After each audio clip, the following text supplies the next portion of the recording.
Clap it up, man. That already took their time. Both of them, like, he like, wait, damn, we that how big back streets with your girl call. I got my alumni. They back. Oh, in a minute, bro. It's good to see you shining, looking good. 380 always in the streets, rocking with it, man. I appreciate both of y'all always. Again, but y'all gotta introduce yourself to the streets, let everybody know who y'all is. I'm Calico the Beast, you know. Now get quiet, street. Should I be saying one half or two more game? You know, been in the mix, still in the mix. One half of the Brothers of Destruction, I'll say that. Mr. B80, goddamn, aka 1, 2, 3 faces up to it, okay? There we go, faces up. Lastly, anything is to be said. Let's say one half of the Brothers of Destruction. So, I mean, you know, we started rapping together. Okay, no, I didn't know that. Like, Cause I interviewed both of y'all separate. I didn't know that, okay. So, yeah, in high school. 2006, we started rapping together. We started rapping, so I mean, and all of that time span, we had never put out. No. Not didn't record. We never put it out.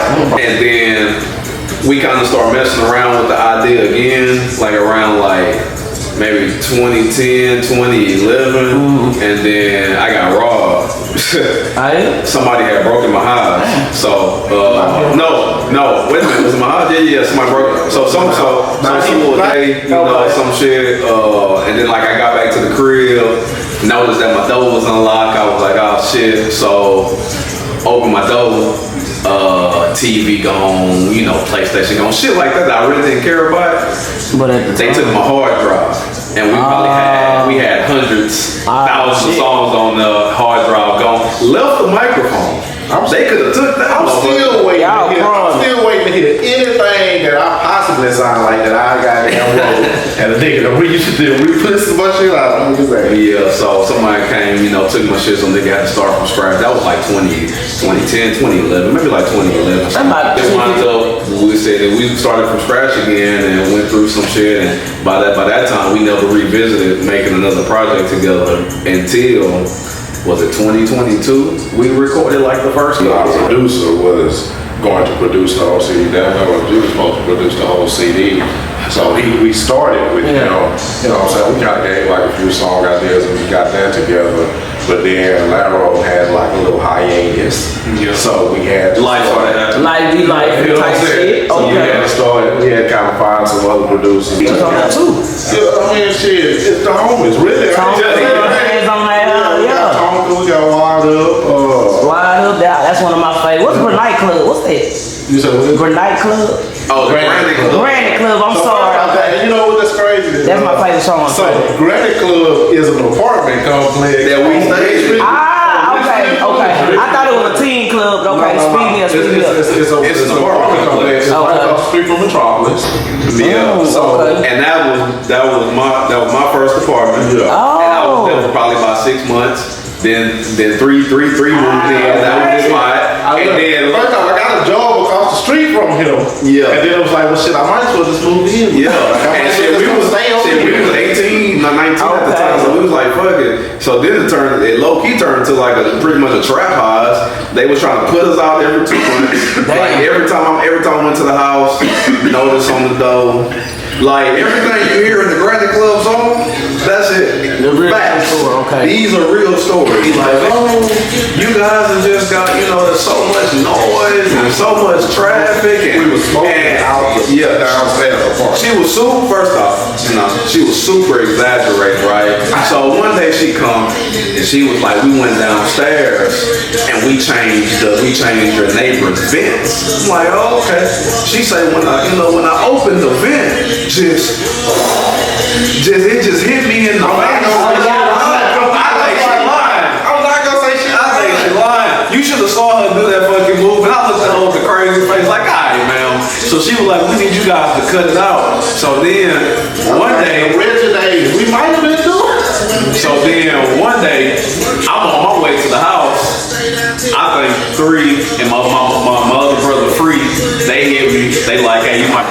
Y'all got put out the apartment, or what's the end goal? They didn't put us out. They said they wouldn't renew the lease. Oh yeah, so 380. So they brought. You're right. So they brought. We didn't get kicked out. They just did. So we went through. They brought me a letter and was like, hey, pretty much said, we fuck with y'all, we like y'all. I'm not gonna give you any eviction, but y'all can come back here. So Granite Club was done. Damn, so that's a true story, true song. Yeah. Man, I said, let me show you where we started this shit. It was real talk. Granite Club was crazy. Man. It was definitely a time to be alive. It was. I mean, DJ Holly Grove, the choppy and stuff. And Holly Grove was the homie. You know, we fuck with him. Holly Grove had a shop like shit, about 4 projects for me. He done hosted 2 mixtapes. Yeah, he done hosted the mixtape for me. Done probably 3 projects.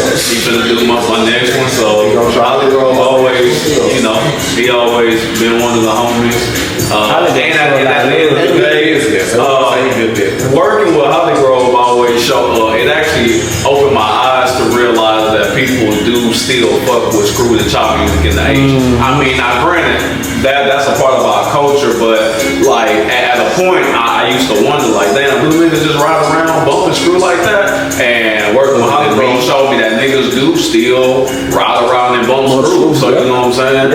And then the fact that other regions done stole it, and you know, What you mean, stole it? I mean, you know, like there was a time, I want to say during COVID, when TikTok picked up. Like, you know, TikTok was like booming during COVID because everybody was in the house. And that's when I came across slowed and reverb. And I used to be like, what the fuck is slowed and reverb? And then I look it up, it's screwed and chop music. But other regions, regions picked up on it because it was becoming popular on TV. My thing about it is it in a good space? I mean, shit, is Houston music just around? I really still don't think that we just get kind of all of that love as far as the scene. But I mean, is it good shit out there? Yeah, I mean, of course it's good shit out there. You know what I'm saying? Shit, I have my personal favorites. I mean, there's so many.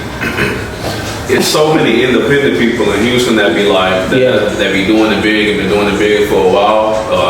I mean, you got me and 3, you got Hands On Now, you got Milo, you got Big Fats.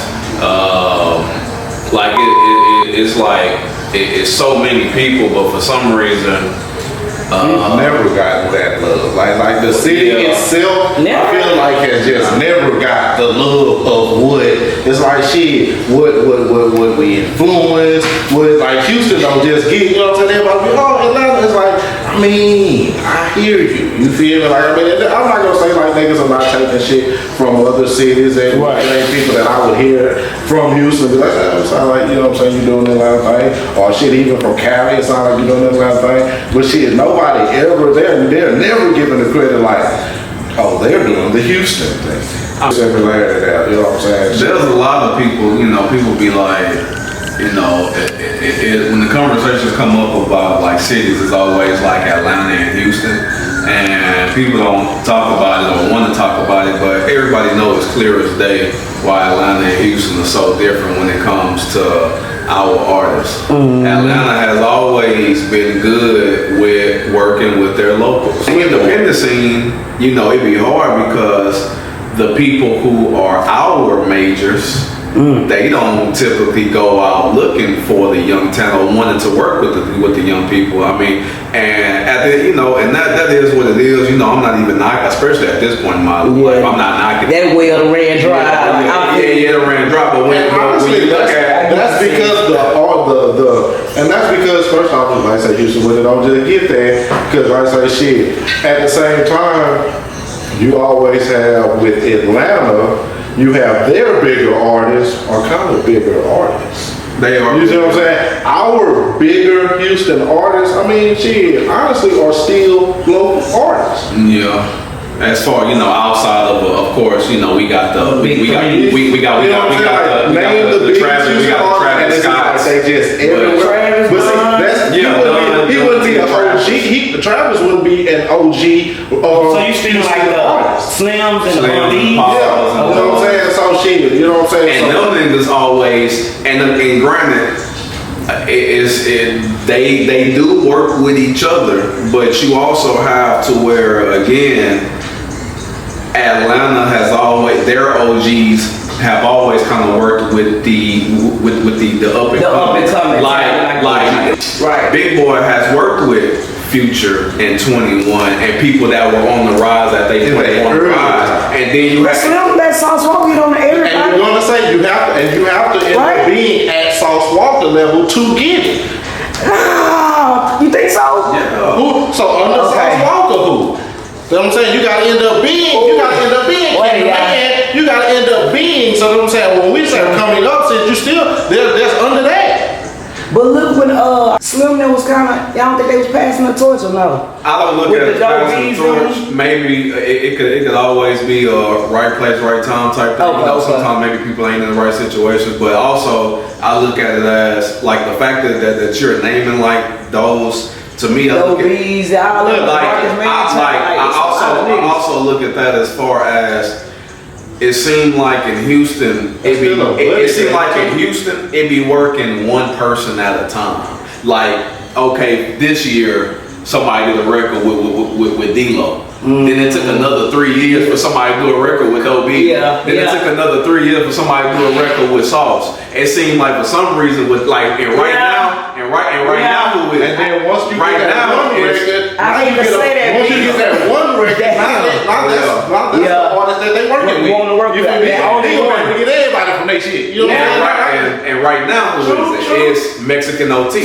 Yeah. You know what I'm saying? It seems like it's kind of like Mexican, which is really what I like. So is it the politics? Y'all making a good ass argument. It's always been politics in Houston. That's what the Houston. That's how it's always been in Houston. That's Well, we doing better now. In the in crowd. I mean,